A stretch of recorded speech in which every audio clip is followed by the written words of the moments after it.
Anda menyaksikan Breaking News Kompas TV terkait dengan pendaftaran bakal calon gubernur dan juga wakil gubernur yang hari ini akan mendaftarkan diri, yaitu pasangan dari Ridwan Kamil dan juga Suswono yang akan dijadwalkan pukul 14 siang nanti di KPU Jakarta. Dan sebelumnya pukul 11 waktu Indonesia Barat tadi, pasangan Pramono Anung dan juga Rano Karno telah mendaftarkan diri ke KPU Jakarta. Sedangkan di Jawa Tengah, tadi pasangan Ahmad Lufi dan juga Yassin telah mendaftarkan diri di KPU Jawa Tengah, dan sebelumnya hari kemarin pasangan Andika Perkasa dan juga Hendrar Priyadi yang diusung oleh PDIP telah mendaftarkan diri di KPU Jawa Tengah.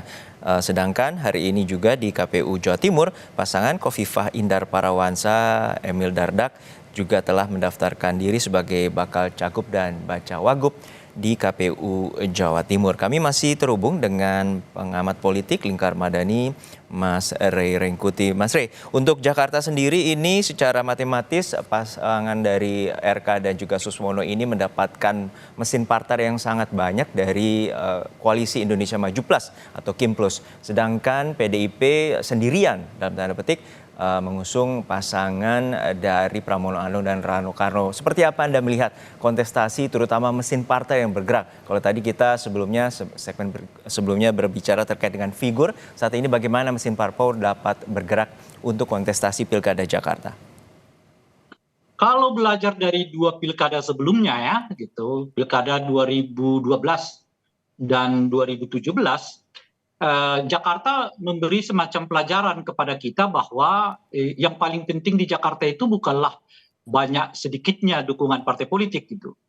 Nah, misalnya ketika Pak Jokowi menang dahulu, dia didukung oleh sedikit partai dibandingkan misalnya kompetitornya, dalam hal ini Pak Fauzi Bowo yang didukung mayoritas partai di Jakarta, tapi akhirnya kemudian dimenangkan oleh Pak Jokowi gitu ya. 2017 yang lalu pun begitu ya, setidaknya 50-50 antara partai pendukung Pak Joko Pak Anies dengan partai pendukungnya Ahok gitu. Tapi seperti kita ketahui kemudian dimenangkan oleh Anies Baswedan gitu.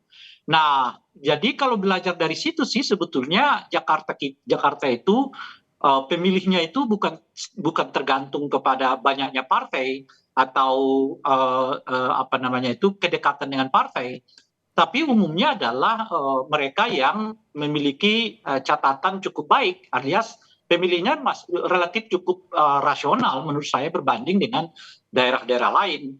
Nah, jadi dengan cara kayak begitu tuh, nah mau tidak mau yang diperjualbelikan itu adalah soal rekam jejak, ya, kapabilitas gitu. Dan untuk dua pasangan ini, ya, baik RK maupun dengan Mas Pram dan Bang Dul, saya kira keduanya memiliki rekam jejak yang cukup berimbang lah ya, cukup kompetitif gitu. RK tentu kita tahu 2 kali wali kota dan sekali gubernur gitu ya. Kemudian Pak Suswono pernah jadi menteri gitu. Nah, hal yang sama terjadi pada pasangannya Mas Pram dengan Bang Dul ya. Mas Pram berkali-kali jadi anggota DPR, ketua DPR, lalu 2 kali menjadi menteri gitu ya. Sementara Bang Dul sendiri adalah mantan wakil gubernur di Banten gitu.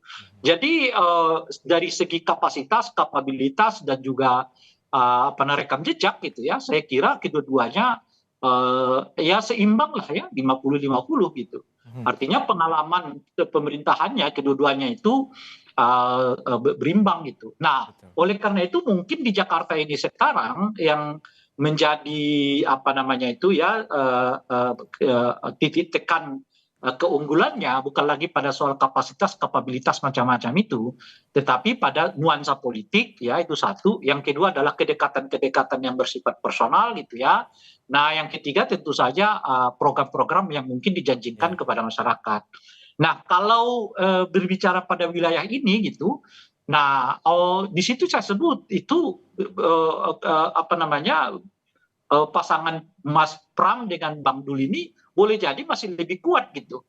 Karena itu tadi kan Mas Pram, Bang Dul tuh bisa diasosiasikan dengan masyarakat Betawi ya kan, dekat dengan, tidak dekat tetapi tidak ada halangan berkomunikasi misalnya dengan Jackmania gitu ya.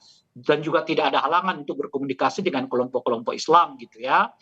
Nah, sementara RK ini memiliki dua hal ini tidak dimilikinya sama sekali gitu ya. Pertama adalah ya, tidak terasosiasi dengan warga Betawi gitu ya. Yang kedua adalah beliau memiliki apa namanya hubungan yang tidak terlalu harmonis dengan Jackmania gitu ya. Dan terakhir ya kalau soal Islam mungkin masih 50-50 di antara keduanya gitu. Nah disitulah kelihatan saya mengatakan tadi ya kalau apa namanya itu potensi keduanya di masa mendatang masih bisa 50-50. Cuma kalau dibicarakan sekarang ya tentu saja melalui survei itu kita melihatnya bahwa RK sudah jauh lebih tinggi dibandingkan dengan Mas Pram dan juga Rano Karno itu. Baik, saya menangkap dari pandangan Anda bahwa ada satu faktor penentu lainnya yakni menggait para pemilih rasional terutama warga Jakarta karena dari yang pertama soal popularitas dan kapabilitas tidak dipertanyakan dari dua pasangan calon ini dan juga seperti apa kedekatan dengan budaya dengan warga Jakarta dan ketiga adalah untuk menarik pemilih rasional. Tahan dulu sampai di sini, kita akan breaking news akan kami hadirkan kembali setelah jeda.